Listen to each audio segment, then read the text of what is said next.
Frères et sœurs, vous tous qui nous suivez à travers notre programme, Jeûne à la main des compassions, ce soir nous vous disons une fois de plus bonjour ou bonsoir partout où vous allez nous suivre. Nous sommes au 7e jour de ce grand programme, Jeûne à la main des compassions 2021. Et dans ce talk show que nous recevons un homme, celui qui nous a nourris aujourd'hui, c'est dimanche. Il s'appelle Bishop Chalo Kachunga. Il est pasteur de l'église Gospel Rama Church à Cape Town, en Afrique du Sud. Bonsoir, pasteur. Bonsoir. Nous sommes très contents pour la nourriture que vous avez amenée. Merci, Et merci. il s'agit, comme vous le savez, chers frères et sœurs, vous qui nous suivez, de faire la synthèse du message. Alors, pasteur, au 7e jour du programme Jeûne à la main des compassions, vous êtes revenu avec la suite Oui, de ce que vous avez commencé les vendredis. le vendredi, oui, Il est question des rôles de l'Église dans la destinée d'une nation. tout à fait.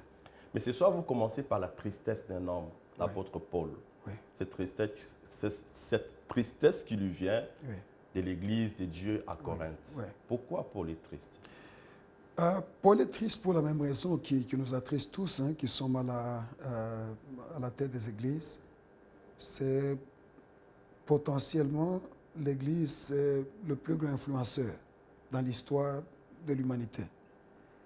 Mais à cause de l'immaturité et des problèmes internes, l'église de Corinthe a échoué à sa mission d'impacter la ville de Corinthe. Alors c'était ça le point de départ. Vous savez, l'introduction, c'est « je suis de Paul, je suis d'Apollos, je suis de Pierre ». Alors toutes ces divisions, ils ont calqué sur les partis politiques qui se passaient à Corinthe, où c'était culte de personnalité, ainsi de suite. Et Paul voulait corriger pour dire « vous avez une opportunité pour faire quelque chose de puissant. Ne ratez pas à cause de conflits internes ». Donc c'était un peu ça. Alors, la grande question ce soir, ou maintenant, pasteur, c'est de savoir finalement quel est le rôle que l'Église doit jouer dans une nation. L'Église a deux rôles majeurs.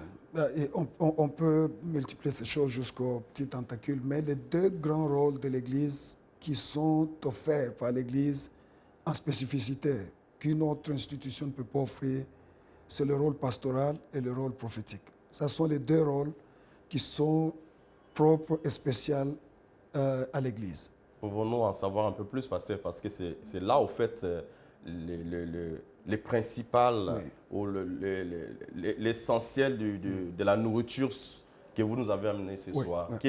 Qu'est-ce que l'Église doit faire dans son rôle pastoral et prophétique pour que finalement la nation s'y retrouve? Tout à fait. Commençons avec le rôle pastoral. Le rôle pastoral, pratiquement, c'est d'entrer dans la compréhension que les gens viennent à l'Église pour être formés de pasteurs de la société. Le pastoral, comme on a compris, c'est venir à l'église, s'occuper de brebis. Non, non, non. Le vrai pasteur, c'est là où je suis, dans ma famille, dans mon boulot, tout cela. Je prends trois responsabilités. Un, c'est de guider. Il faut qu'il y ait un sens de direction clair. Lorsqu'un chrétien est quelque part, il faut qu'il y ait clarté de direction. Deux, c'est de garder. Que faire pour que les interférences, les impuretés, toutes ces choses sont... la corruption, par exemple, c'est une pandémie ici. Non seulement au Congo, mais je parle en général de la société humaine. La présence du chrétien devait faire que ce fléau n'entre pas dans la société, d'une ou d'une autre manière. Et puis toi, c'est de garnir quels sont les détails qu'il faut ajouter pour que cette entité soit complète. Okay. Ça, c'est le travail numéro un d'un pasteur, et au niveau de l'Église, et les autres pasteurs que nous ignorons, famille, boulot, école. Donc, nous avons une culture de pasteur que nous libérons sur la société. Alors, le rôle prophétique, lui, c'est plutôt au niveau de grandes choses. Cerner quel est le problème, par exemple, au niveau de famille.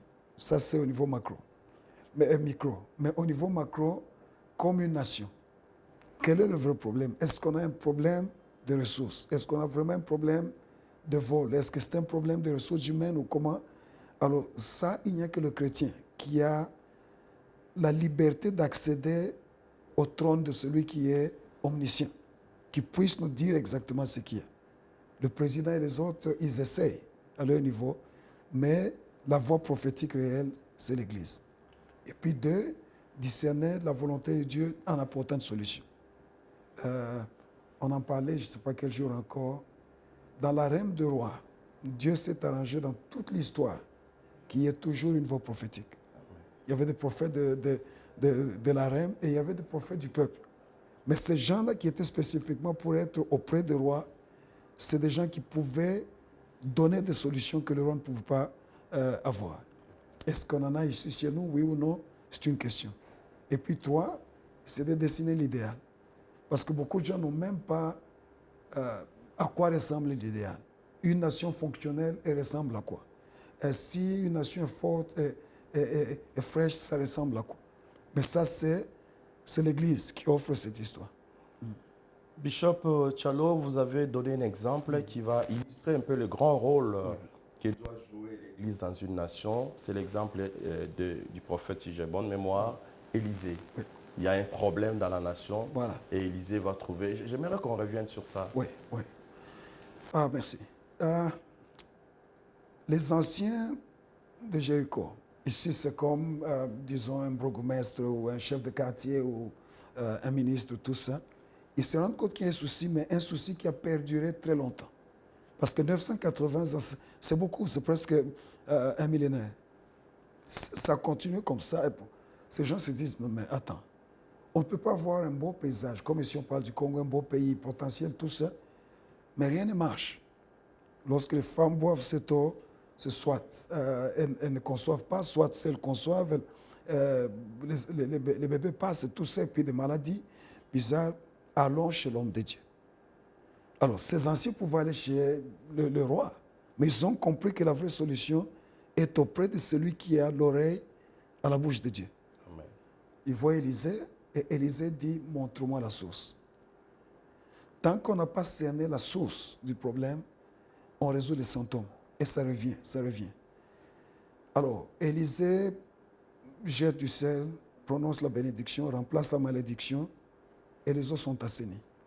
Deux grandes leçons. Un, c'est la leçon qu'on vient de donner, la source. Mais la deuxième leçon, peut-être la dimension qu'on doit exploiter au niveau de l'Église, c'est qu'il faut une onction supérieure pour déloger l'onction qui existait. C'est pour ça que les gens ont tenté pendant 980 ans, ça ne marchait pas, parce que Josué était supérieur. Il a fallu quelqu'un qui avait une double portion qui vienne transcender cette histoire et résoudre. Est-ce que l'Église s'est déjà levée au niveau de cette onction-là? C'est une question. Donc c'est encore toute une autre matière dans laquelle l'Église doit se plonger. D'où viendra cette autorité supérieure pour déloger certaines choses? Bishop, on va terminer avec cette question. C'est une déclaration que vous avez faite qui est très forte parce que vous avez fait le parallélisme entre l'Église et les parlements. Tout à fait. Et vous dites, les saluts du Congo dépendent du Parlement. De quel Parlement s'agit-il? Ah, ça c'est une bonne question. Il s'agit du Parlement de Jésus-Christ. Le Parlement humain, c'est quelque chose de calqué à un degré faible au vrai Parlement. Et c'est tout le concept de l'Église lorsque Jésus l'introduit. Il l'introduit avec le mot Parlement. Je bâtirai mon Église, ek kaleo. Les gens qui sont appelés du milieu d'autres pour représenter d'où ils viennent. C'est ça la pensée de l'Église. Je vous ai tiré du monde afin que lorsque vous êtes ici, vous puissiez réfléchir quelles sont les choses qu'on peut mettre en place pour le bien du monde. C'est ça le parlementaire. Il est là pour mettre des lois, voter des lois ou amender des lois afin que ça puisse bénéficier à la population, pas tuer la population. Alors l'Église doit se poser la question, si rien ne change dans la bonne direction, est-ce que nous sommes la vraie Église? Ça, c'est encore un autre domaine à exploiter. Bishop, merci beaucoup d'avoir bien voulu nous accorder ces moments pour répondre à nos questions. Et je vais vous donner juste une minute pour peut-être dire un mot à nos téléspectateurs, à tous ceux qui nous suivent, ce que le Seigneur vous met dans le cœur maintenant, là, pour eux. Oui. Je vais le faire. En fait, j'étais en prière cet après-midi et la chanson du feu Alain Moloto me revenait. Je crois qu'on disait c'est encore possible. Voilà, c'était ça. Et je priais. Et cette voix revenait encore. C'est encore possible, c'est encore possible. Et je crois que c'est ça que Dieu est en train de dire à la nation du Congo. C'est encore possible que cette nation se relève, se redresse et elle devienne ce que Dieu a prévu. Mais il ne faut plus que nous puissions continuer à rater les coches comme on ratait avant. Donc, frères et sœurs, nous sommes au rendez-vous et particulièrement vous qui faisiez partie de la communauté du Christ, mettons-nous ensemble parce que c'est encore possible que nous puissions venir, nous mettre main dans la main avec l'exécutif, le judiciaire, tout cela, et que l'Église donne son apport pour évoluer. Que Dieu vous bénisse et que le shalom de Dieu soit avec vous dans vos maisons aussi. Merci.